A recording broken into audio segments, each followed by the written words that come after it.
сегодня двойной праздник, двойной выбор. Я выбрал жену, жена выбрала меня. Да.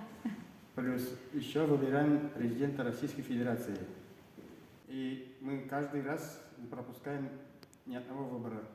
Каждый раз приходим, выбираем. До этого приходили отдельно, сейчас уже вместе с семьей будем приходить.